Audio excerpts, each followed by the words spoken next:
வாக்குறுதிகள் நிறைய கொடுத்துருக்காங்க. அவங்க பண்ண மாதிரியே பண்ணியிருக்காங்க. அது எனக்கு கொஞ்சம் வருத்தமாக தான் இருக்குது. அதை விட படிக்கிற பசங்களுக்கு வேலை வாய்ப்பு, கல்வி தொகை, விலைவாசி கம்மி பண்ணுறது, சாராய கடை ஒழிக்கிறது, கஞ்சா இதெல்லாம் பண்ணியிருக்கலாம். ஆனால் அவங்க சொன்ன மாதிரியே இவரே சொல்லிட்டாருன்னு ஒரு வருத்தம் இருக்குது. எப்படி செயல்படுத்தணும்? வாக்குறுதி கொடுத்தா செயல்படுத்தணும். அவங்கள மாதிரியே பண்ணக்கூடாது. எல்லாரும் இவரை நம்பி மக்கள் நாங்கள் காத்துட்டு இருக்கோம். உயிரை கூட கொடுப்போம்.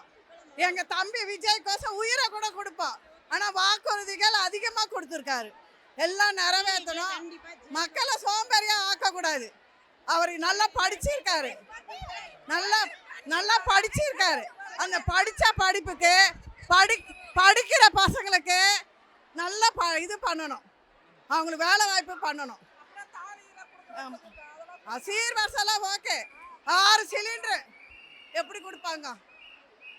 15,000 எப்படி கொடுப்பாங்க? 1 கிராம் தங்கம் 1 சவரம் எப்படி கொடுப்பாங்க? அது விலைவாசி அவங்க தப்பு பண்ணுறதே தப்பு பண்ணுறாரு. அது வேண்டாம். என் தம்பி அப்படி பண்ணக்கூடாது. அவர் அப்படி பண்ணக்கூடாது.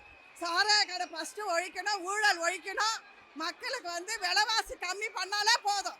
அவங்க உழைச்சி நாங்கள் மேன்மைக்கு வந்துடுவோம். ஆனால் எங்கள் ஓட்டு தம்பி விஜய்க்கு தான்.